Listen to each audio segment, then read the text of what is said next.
박스는 많아요.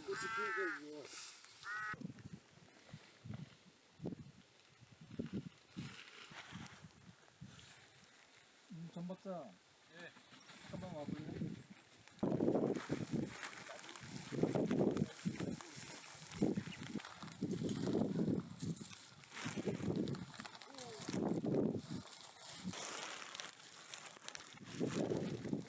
손이요? 네. 이 손으로 네. 나가기 꽉 들여보지 마라. 예. 그러니까 너무 조이지 말고 커야 되니까.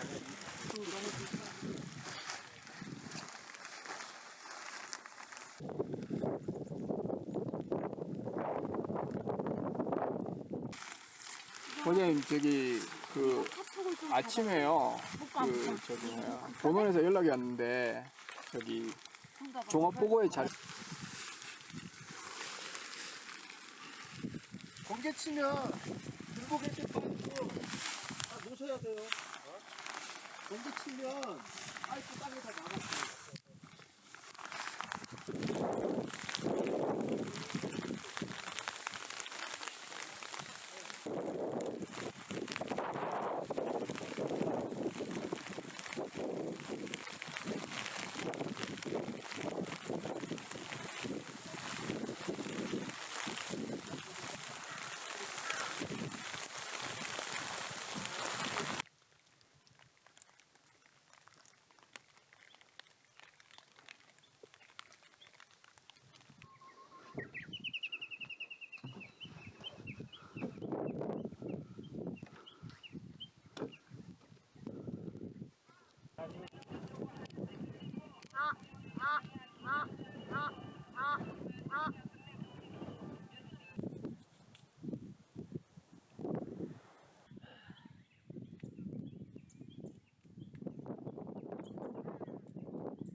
일곱 개, 여덟 개, 하나가 없어 하나가.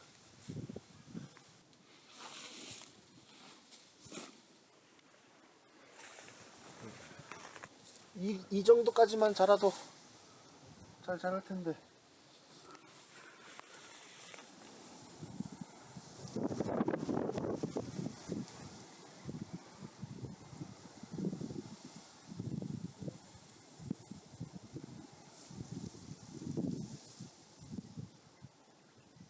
자작나무.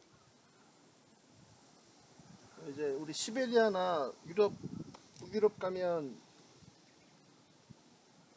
자일리톨 그 자작나무랑 같은 과식 뿌리인데 이게 수피가 은색으로 멋지죠. 이거 한라산에서는 이렇게 비틀리고 이렇게 자라는데 자작나무 보면 꽂잖아요. 그 나무입니다. 쓰러졌다가 죽지 않고 쓰러지면 이것처럼 쓰러지면 저 끝에서 살아서 목숨을 유지해서 계속 사는 거죠. 한라산에 워낙 환경이 안 좋아서 이렇게 자라는 거예요.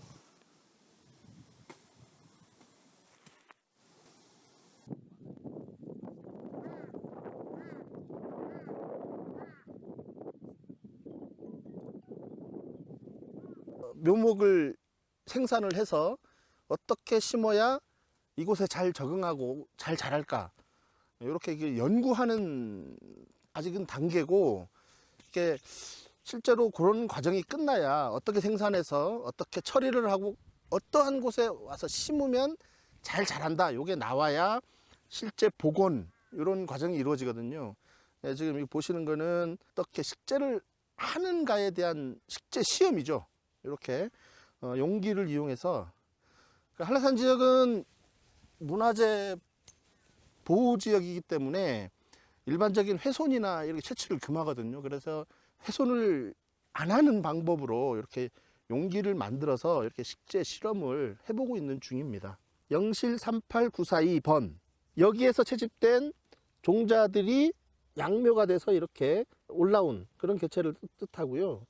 백록담 정상이나 진달래밭, 다양한 지역에서 종자를 수집해서 양묘를 하는데, 이 지역에서 수집된 종자만 지금 여기에 올라왔습니다. 유전적인 다양성이라는 말을 쓰는데, 다른 지역의 개체가 들어오면 유전 다양성의 어떤 고유한 유전자의 어떤 교란이랄까요, 이런 게 있을 수가 있기 때문에 지금 현재 연구소에서는 이제 영실, 이 지역에서 수집된 개체에서 채집된 종자를 발화시킨 개체들만 이렇게 각각의 고유 번호들이 있어요. 이 각각의 개체가 이제 모니터링을 해야 되기 때문에 고유 번호를 이렇게 달아서 주기적으로 매년이든 아니면 분기별로든 이렇게 올라와서 생사도 확인하고요. 지금 이게 얼마나 컸는가, 이제 얼마나 이제 이 줄기가 굵어졌는가, 이런 것들을 주기적으로 이제 조사를 하게 되죠. 그러면 어떠한 처리가 더 생존율이 높다, 생장량이 더 크다, 이런 것들이 쌓이게 되면 굉장히 효율적인 어떤 그 복원 기술이 쌓이게 되는 거죠. 노하우들이. 한라산인 경우에는 높은 지역이기 때문에 그 겨울철에 서리빨이라 그러죠. 땅이 뜨는 그런 현상이 있어요. 그래서 저희가 구상나무를 맨 땅에 식재를 하면 이게 땅이 떠서 구상나무가 결론적으로는 뿌리가 밖으로 노출돼서 건조할 때 말라 죽는 이런 형태를 보일 것 같아서, 이렇게 뿌리를 싼 거하고 뿌리를 안 싼 것을 두 가지를 좀 실험을 해서 나중에 훼손지 복구나 이렇게 식재를 할 때 뿌리를 잘 보호할 수 있는지 여부를 이렇게 볼 수 있게끔 저희들이 연구를 지금 하고 있습니다. 연구소에서 한 달 정도 뿌리를 싸고 약간 적응을 시키고 올라온 상태거든요. 그 한 달 사이에서도 뿌리가 발달을 했어요. 뿌리가 발달을 해서 그 주머니라고 아까 말씀드린 그 밖으로 뿌리가 조금씩 나온 거를 확인을 했습니다. 한 달 정도 사이에도. 이게 생육 상태가 좋고 지금 장마 이전에 갖다 놨기 때문에 장마철이라든가 여름철 한라산의 그 구름 때문에 습도가 어느 정도 계속 유지되거든요. 이런 환경만 잘 적응이 되면 한 달 사이에도 뿌리 발달은 굉장히 그 활발하게 이루어질 것 같고요. 문제는 그 한라산 지역은 비가 많습니다. 그래서 맨 땅에도 토양층이 굉장히 빈약하거나 정상적인 토양층이 없어요. 안반 위에 노출되어 있는 유기물층 정도의 어떤 토양층이 있는데, 이런 흙을 이렇게 용기에 오랫동안 가둬둘 수 있는 그런 기능을 하는 이런 용기를 이제 저희들이 사용을 했는데, 식물성 재질로 압축을 시켜서 만든 그런 용기이기 때문에 지금 이 용기는 한 5년 뒤면 부패가 되기 때문에 최소한 1년 이상 버티게 된다 그러면 생존 확률이 굉장히 높을 것이다 라고 보고 있습니다. 수령이 적은 3년생을 저희가 갖고 왔는데요, 수령을 좀 다양화해서 식재를 해볼 필요도 있거든요. 구상나무 숲이 없어졌기 때문에 햇빛이 잘 드는 그런 지역이 돼버렸지만, 문제는 물이 공급입니다. 물 공급. 3월, 4월, 5월에 부는 이런 바람 때문에 이 지역이 굉장히 건조한 지역입니다. 한라산 지역에서도 북서쪽에 위치하고 있고, 과거에서부터 구상나무들이 많이 죽어 있던, 지금도 굉장히 다른 지역보다 더 많이 죽고 그런 지역인데, 이 지역에서 제일 중요한 요소로 작용할 게 물이죠. 물. 작은 개체들은 땅속 깊이 아니면 돌 깊이 뿌리가 들어가 있지 않기 때문에 토양층이 마른다, 물이 모자란다, 그런 상황이 된다 그러면 굉장히 이런 큰 식물들보다는 적응하기 힘든 그런 환경이 더 빨리 맞닥뜨리게 되는 거죠.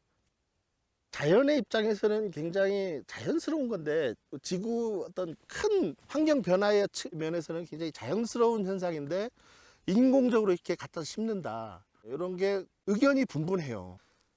근데 제가 생각하기에는 한라산 구상나무가 기후변화로 인해서 어쨌든 완전히 없어지고 난 다음에 가져다 심을 수는 없잖아요. 그 전에 이런 연구들은 조금씩 할 필요가 있는 거죠. 전혀 이런 과정이 없고 나중에 뭐 우리 지금 자원 경쟁 시대라고 하지 않습니까? 이런 소중한 자원, 굉장히 이용 가치가 높고 활용 가치가 높은 이런 자원들이 전혀 어떠한 그 쇠퇴 과정에서 어떤 행위가 이루어지지 않고 막상 없어지고 난 다음에 복원한다? 이런 거는 더 이치에 맞지 않는 것 같고요. 그 과정 중에 이렇게 인위적으로 이런 연구들도 좀 이루어지고 실제로 밑에서만 이루어지는 연구는 의미가 없다라고 봐요. 한라산에서 자라고 있을 때 이게 중요성이 높고 그렇지 밑에서 아무리 연구해봐도 이게 현지에 와서 실제를 안 해보고 어떠한 연구를 안 해보고서는 굉장히 의미가 없다라고 생각을 하는 입장이라서 이렇게 그 최소한의 어떤 훼손으로 어떤 조금씩의 이런 연구들은 이루어져야 된다라고 생각을 합니다.